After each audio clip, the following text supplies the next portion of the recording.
AAPS is the premier physician organization. This is also our 75th anniversary. Let's hear it for that.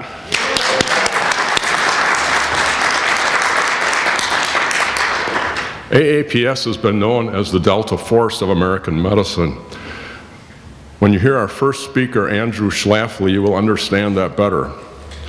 Andrew Schlafly has been our general counsel for nearly 2 decades. He heads up the limited legal consultation service, which is a valuable AAPS member benefit.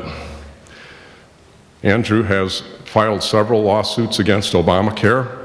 He has led groundbreaking lawsuits against the Texas Medical Board. He is a graduate of Harvard Law School, where he served as an editor of the Law Review. He clerked for Judge Douglas Ginsburg on the Court of Appeals for the DC Circuit. His college degree is in engineering from Princeton University. He worked in that field for Intel Labs and Bell Labs. He is originally from Alton, Illinois. Let's give a warm welcome to Andrew.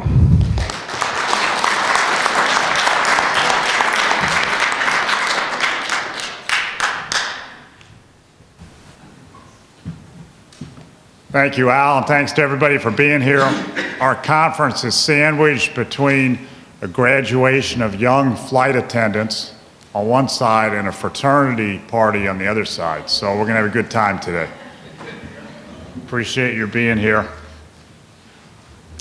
I'm gonna talk about the various issues we work on, which is based on what I hear from our members. You're really part of a family here. The t-shirt says that AAPS has your back, and we do. And when I see you at a conference, if you have an issue, give me a call. There's nobody else who has the experience and the determination that AAPS has to help you out of the many jams that physicians get into these days, not because of their own fault, because there's so much pressure on practicing medicine. So that shirt outside should in addition to saying AAPS has your back, it should also say nobody else does. Nobody else will help you. Don't even waste your time trying to get other medical societies, your colleagues, whoever to help you. They won't help you. So call us when there's the first sign of trouble, and we will do backflips to get you out. And let me give you an example of one we just did, just on my mind right now, today. Longtime AAPS member who's in one of those specialties where it's very Medicare dependent. So she's in Medicare, and she got a notice from Medicare, as they will do, just by mail, not by certified mail, just a regular letter saying that she has to revalidate her enrollment in Medicare. And they do this periodically, and it's easy to miss that notice of revalidation of your enrollment in Medicare. It's a real gotcha. And her office caught the notice, tried to revalidate, but because of bureaucratic snafus, the revalidation did not go through. And lo and behold, some time goes by, and she gets a notice from Medicare that you had a lapse period in your enrollment of 6 months, which means that Medicare refused to reimburse her for any of the services she provided during those 6 months to Medicare beneficiaries. That the physician was not going to get reimbursed. That's the way the law works. And this happens to people. You can go on the internet. If it hasn't happened to you, this happens to a lot of people. And they get a lapse.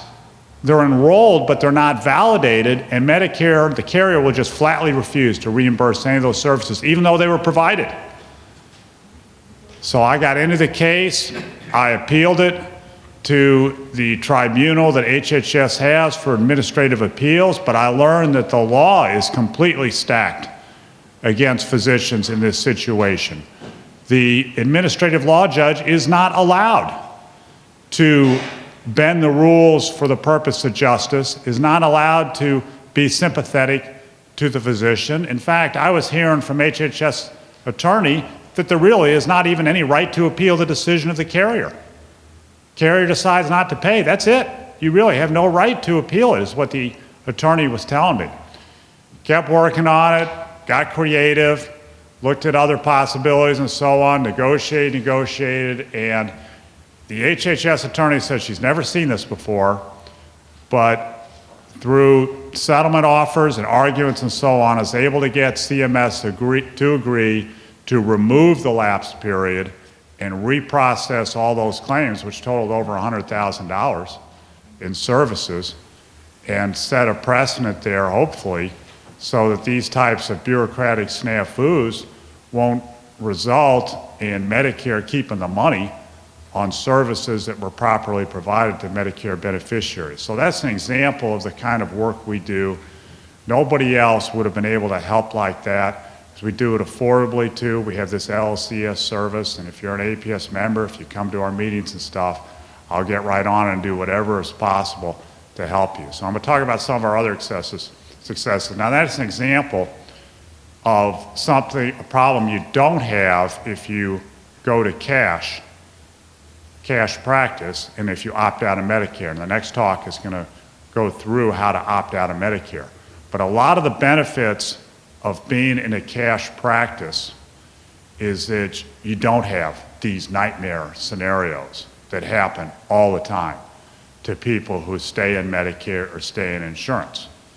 Another case that's developed just in the last few months is to a fine physician who had the nightmare of having 16 SWAT agents show up at his office early one morning armed with guns and everything to come in and grab his records, and he's being prosecuted because he was, even though a small rural practice, he was prescribing a few opioids. And we've got this war on opioids now that unfortunately is increasing. And so you want to think twice if you're prescribing pain management, and talk to us so that you can be aware of how they try to prosecute as many doctors as they can who are prescribing pain management. We've got the big case of Dr. Gossi in New York, which I wrote about in our journal. Please be sure to take a look at our journal, Journal of American Physicians and Surgeons. We have many articles you would not see anywhere else. And I wrote an article about this prosecution of Dr. Gossi, which is ongoing. He still has his license in New York. He's still practicing to some extent. But the chief criticism of him that they got all over the newspaper and the headlines was that he was the #1 prescriber of opioids in New York. #1 prescriber. And it grabs you. There's always going to be a #1 prescriber. It doesn't mean anything. It doesn't mean anything. There's always going to be a top one. And they knock him out. Now there's a new #1. Is that person guilty too? And they prosecute him. There's a new one. Then prosecute him. I mean, it doesn't mean anything. But in these prosecutions of physicians, they use these tactics that have psychological effect until you think about it and realize it's a meaningless statement. They'll say, another trick they pull is they'll say, well, he was driving a sports car. Well, guess what? There are a million people who drive sports cars. I mean, are they all guilty too? It doesn't mean anything. If someone travels outside the country, the trick they'll pull is they will go through the person's billing records and compare it against his passport and see if there are any mistakes on his bills whereby something was billed for while he was outside the country. It's just a mistake. It's just that somebody put the wrong date in. That's all. But that has sensational effect with a jury, with the newspapers, and the headline will be, the doctor was even billing for services when he was outside the country. And they get a double whammy out of that if he was on vacation outside the country. Oh, he was in a luxurious resort in Monte Carlo and he's billing for patients. It's just a mistake. Doesn't mean anything.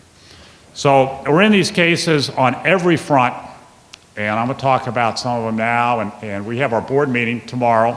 Any of you are welcome to attend our board meeting where we talk about strategy. I think we're in a little bit of a rebuilding period. where so many doctors are becoming employees of hospitals.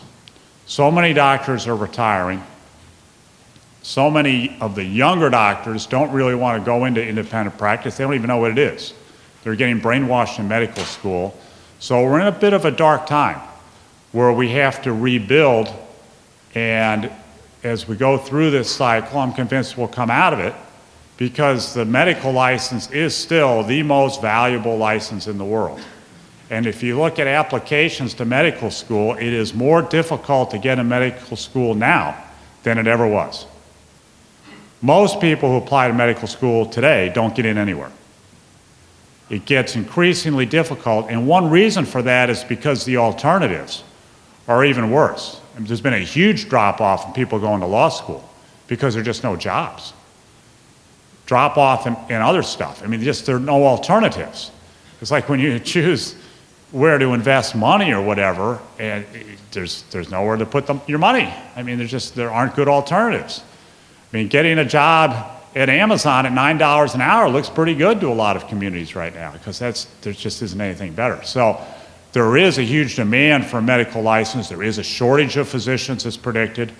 That's all the good news. So you've got the most valuable thing, most valuable license in the world. That's the good news.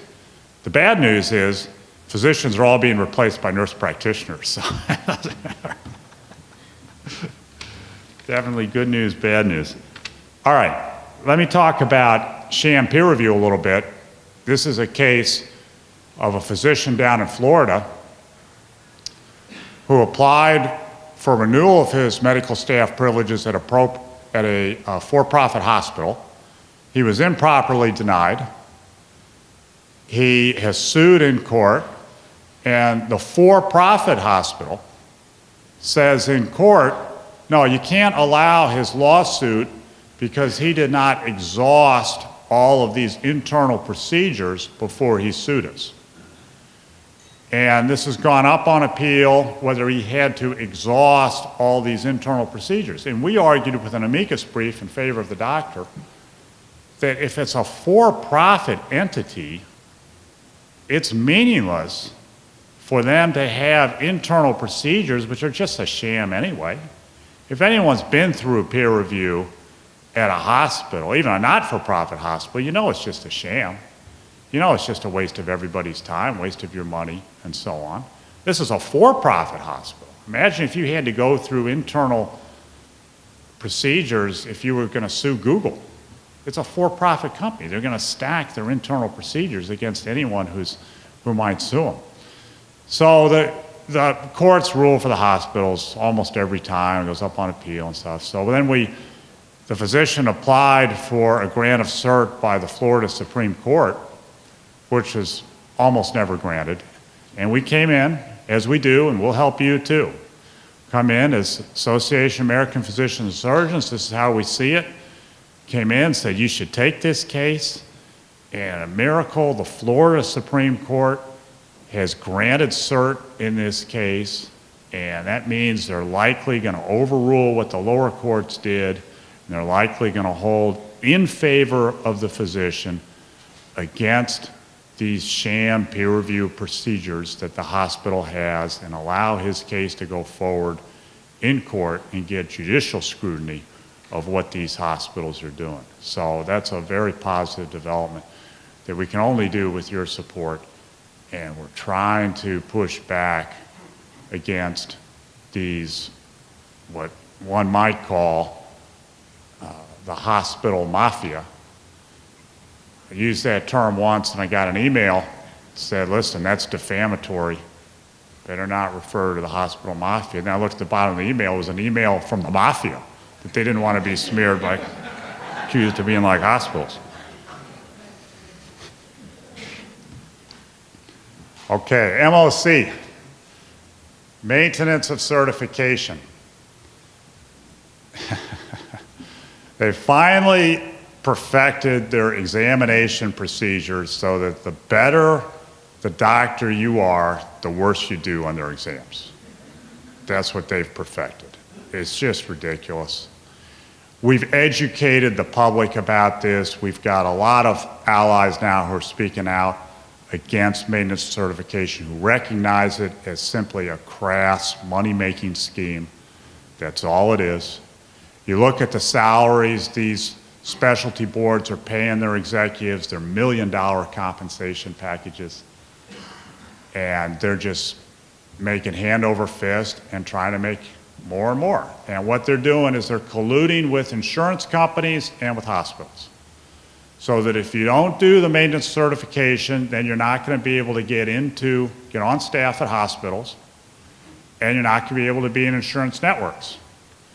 And this is getting worse every year. So we've sued to stop this.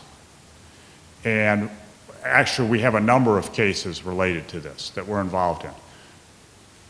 Our case against the American Board of Medical Specialties is in Chicago in federal court, and I just filed our papers yesterday responding to a brief submitted by the American Board of Medical Specialties, and I want to just read to you some of the claptrap that they are feeding the court. It's facetious, really. They say, ABMS is a not-for-profit organization devoted to improving the quality of medical care for patients. You gotta be kidding me. There is no correlation between these maintenance of certification exams and quality of care. They've done studies looking at malpractice awards. There's no correlation between malpractice awards and certification. Nothing. If you're certified, maintaining certification does not mean you get you enjoy lower malpractice awards. No correlation. Higher, even higher, Paul says. Okay. What they're deathly afraid of is that we get discovery in this case and the ability to uncover how they're colluding with insurance companies and hospitals. And they're deathly afraid we get access to their exams. Now in another case, I have gotten access to one of the specialty board's exams. I was able to get that. It was a lot of work, very hard. They fight this tooth and nail. They don't want any transparency. But here's what they say about discovery. Allowing the case to proceed against the ABMS would needlessly divert substantial resources from ABMS's efforts to promote physician excellence and provide important information to the market. They're trying to block discovery. Listen, there needs to be transparency. These exams are having such an impact that they need to disclose these to the public. SAT exams are disclosed periodically to the public for scrutiny. Exams, these board exams should be disclosed periodically. They can come up with new questions. They say we can't disclose them because then we have to write new questions. They should be writing new questions anyway. They should disclose them, people should look at them. The people who take these exams report back to us and say that there are all sorts of ridiculous questions and answers on them. There's all sorts of social propaganda on these exams that have nothing to do with your medical knowledge. And we need to see those. And there needs to be scrutiny. Now, AAPS has gotten to be very effective in state legislatures. This is how we're an organization that's different from 501c3 organizations that you may be familiar with. You may get solicitations from, like Cato or Heritage. A lot of them are in DC. And fundraising from you and so on. We're different from them because we're 501c6 under the IRS laws, which means we can lobby. We can do real work in state legislatures and in Congress too, and we do.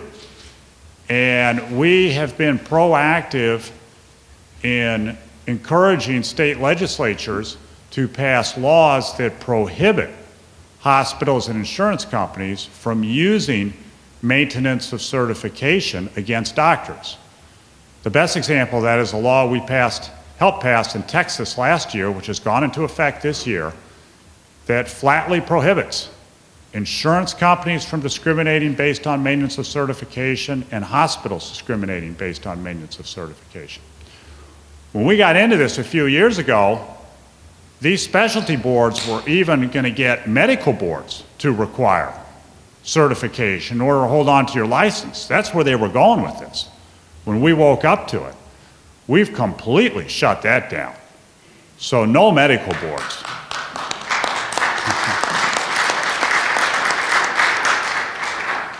But they were going to do that. And we know of at least one medical board, South Carolina, that was starting to ask questions. They weren't requiring it, but they were saying, do you have board certification? If not, why not? And so on.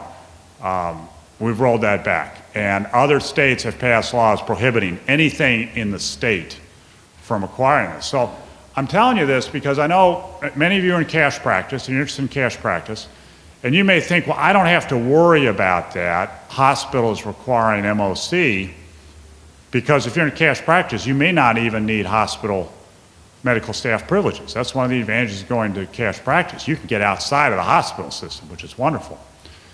And that's good, but insurance companies are requiring this. That may affect you.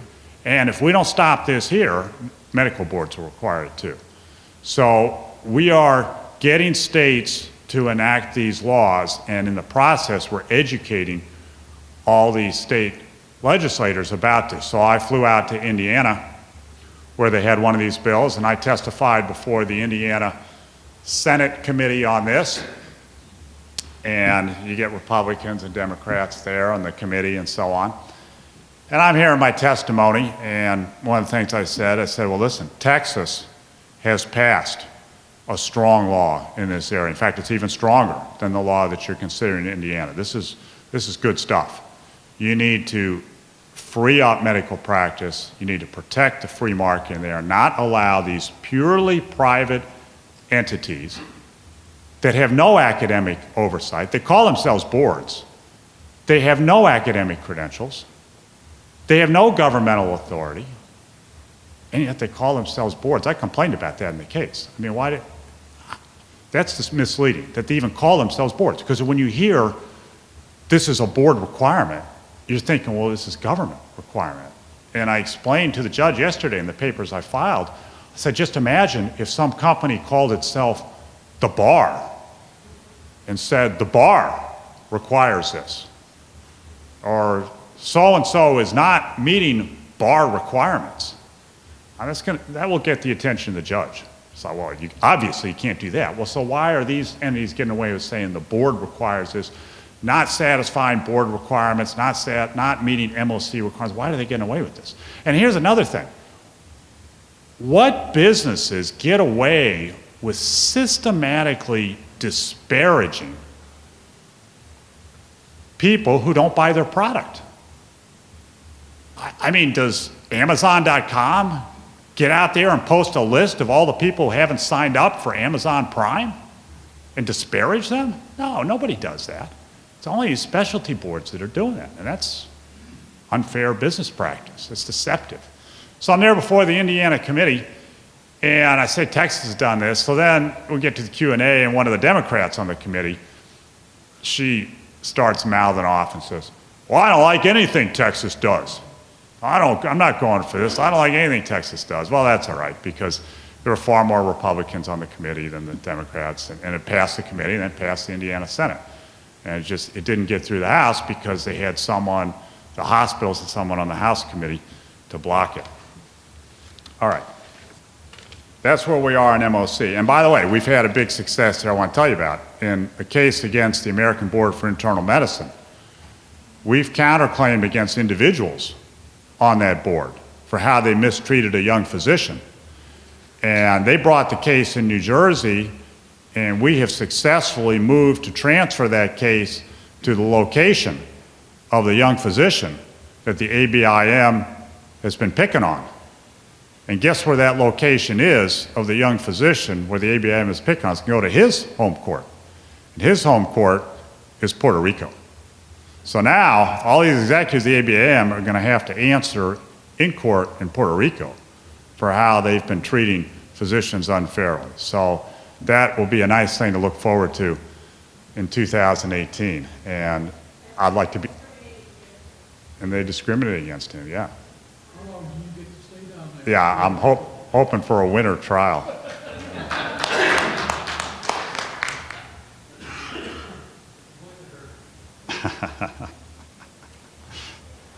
All right. When you're in a cash practice, it is wonderful on many fronts. You don't have to deal with Medicare regulations. You don't have to deal with Medicaid. Medicaid is even riskier. You can end up taking care of a patient for free, you never get paid for it, and get sued by that patient. So you're free of all that stuff. You've got patients who are paying you for their services. Your malpractice risk is much less if you're in a cash practice because you've got patients who are investing in you. It's not an entitlement mentality. You don't have the regulations of the bureaucrats. You have a far less risk, lower risk of being raided by governmental authorities, of having the medical board come in as we've had, as we get in this war on drugs, medical board will come in and they'll demand to see your records right away. And we've got cases we've been involved in. We got one before the Fifth Circuit. U.S. Court of Appeals for the Fifth Circuit sits over Texas, Louisiana, and Mississippi. It's going to hold a hearing, oral argument on April 30th, about how they raided a doctor's office and demanded his medical records. The medical board did, without a search warrant. And we're insisting on the rights to object to those raids and get some sort of judicial review before they're allowed to see your records. Ideally, there really needs to be a search warrant because that's private information in there. But often they're trying to do this without a search warrant. So we're in those cases. When you're in cash practice, your risk of all that is less. You don't have insurance companies complaining about you. If you're not in insurance, if you're out of network insurance, and we stood up for physicians who have sued, even though they're out of network, they've sued insurance companies and gotten paid. If they're out of network and they're doing services at a hospital, for example, on an emergency basis, in most states, that insurance company who's covering the patient, even though the doctor is out of network, the insurance company is obligated to pay that doctor for his emergency services. So you can go out of network and you can get paid at your own rates, not at the insurance company rates, depending on the state and depending on what the rules are. So out of network is attractive. And you're out of network, you can get paid by the patient, even if it's not an emergency, even if it's office-based. And then the patient can go and get reimbursed by the insurance company. As a physician, you're still one of the scarcest commodities, I don't want to say commodity, but scarcest skill available in anywhere. And so it may seem like you don't have any power, but you do. And because you're in demand and there's a shortage for you and the patients need you. And you can leverage off that demand, get out of Medicare, get out of insurance policies, insurance contracts, set your own rates. You're free of a lot of the bureaucracy. You're not free of every law, but you're free of a lot of them. However, do have a systematic way that you approach it so you're not going to fall prey to the entrapment that will be attempted on you, the phony patients, the attempts to have you prescribe outside your office, the attempts to pay you money outside your office, the attempts to pay you money in the examining room for a prescription. Never do any of that. Have a very orderly process where all payments are made to your receptionist and everything is supported in what you do, and have your antenna up when you see suspicious things happen, when patients make odd jokes. Don't just laugh. Think to yourself, hey, maybe that's not really a joke. Like when the patient, here's the one they like to entrap doctors. The patient will say, give me some opioids because I give it to my girlfriend for sex. That's one of their favorite tricks. And the doctor in this case, kind of, that's weird. Kind of like, ah ha ha. You know, the way you laugh when someone says something that's just kind of strange, just blow it off. Well, that all went on tape. He was being tape recorded for that.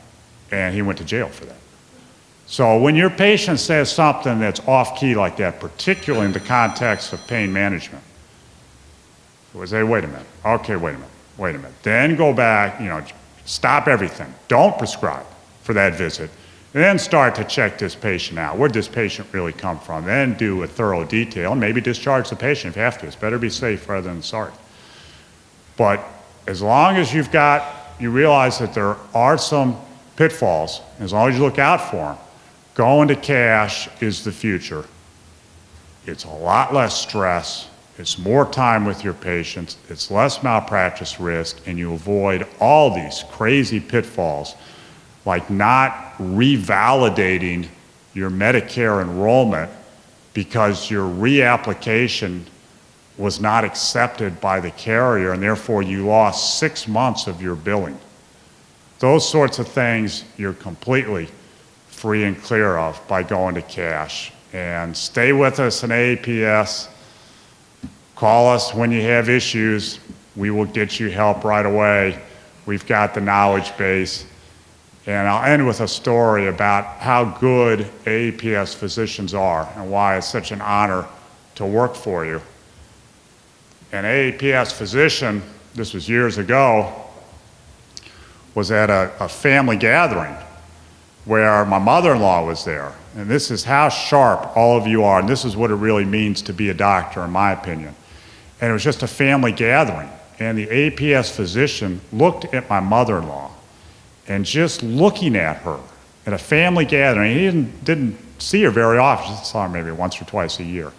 Just looking at her, he said, "You are severely anemic. You are losing a lot of blood." And based on that tip that nobody else had caught, not even her own doctor, nobody else caught, based on that tip, she went and got her blood count checked. She was severely anemic, I think like 6 or something in her hemoglobin.